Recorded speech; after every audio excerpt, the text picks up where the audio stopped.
ഇണച്ചപ്പോൾ പൊങ്കാലയ്ക്ക് വന്നിരിക്കുകയാണ്. ഇത് എത്രാമത്തെ വർഷത്തെ പൊങ്കാലയാണ്? ഇപ്പോൾ 2007 മുതൽ പൊങ്കാല ഇടുന്നുണ്ട്. എനിക്ക് എന്നറിയില്ല, ഇടയ്ക്ക് പോകും, പൊങ്കാലയ്ക്ക് ഉണ്ടാവും, ചിലപ്പം വരാൻ പറ്റാറുണ്ട്. ഇതിപ്പോൾ ആദ്യമായിട്ട് അടുത്തിടുന്നത്, അമ്പലത്തിന് അടുത്ത് ആദ്യമായിട്ടായിരിക്കും.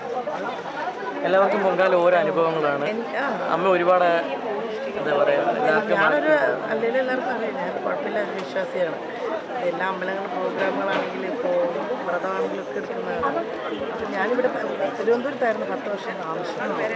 മിക്കവാറും വന്ന് പൊങ്കാല ഇടുന്നതുകൊണ്ട് തൊട്ടടുത്തിടുന്നതിൻ്റെ ഒരു ഭയങ്കര സന്തോഷമാണ്. ഇങ്ങനെ അമ്പലത്തിനടുത്ത് തന്നെ ഇടുന്നത് ഫസ്റ്റ് ടൈം. അതിൻ്റെ സന്തോഷമുണ്ട്. ചേച്ചിയുടെ ഏതാഗ്രഹമാണ് ഏറ്റവും കൂടുതൽ ആഗ്രഹങ്ങൾ ഇപ്പോൾ ഒരുപാട് പേര് ഒരുപാട് അനുഭവം. എൻ്റെ ആഗ്രഹമൊക്കെ ഞാൻ സാധിക്കാൻ വെച്ചിരിക്കുന്ന പറഞ്ഞു കഴിഞ്ഞാൽ നടക്കാതെ പോയാലോ, അതുകൊണ്ട് തൽക്കാലം ഒന്നും പറയുന്നില്ല. എല്ലാവർക്കും പൊങ്കാലാശംസ. ഇപ്പോൾ ആരൊക്കെയാണ് കൂടുതലുള്ളത്? എൻ്റെ ചുറ്റന്മാർ 2 പേരുണ്ട് കൂടെ, അമ്മയുടെ അനിയത്തിമാരാണ് 2 പേരും. ചുറ്റ ഒരാൾ ബാംഗ്ലൂർ, ഒരാൾ കോട്ടയത്താണ്. ചുറ്റയൊക്കെ എല്ലാ വർഷവും ബാംഗ്ലൂരിൽ നിന്ന് പൊങ്കാലിടാൻ വരുന്ന ആൾക്കാരാണ് എല്ലാ വർഷവും. അപ്പോൾ വേറൊന്നുമില്ല. Thank U.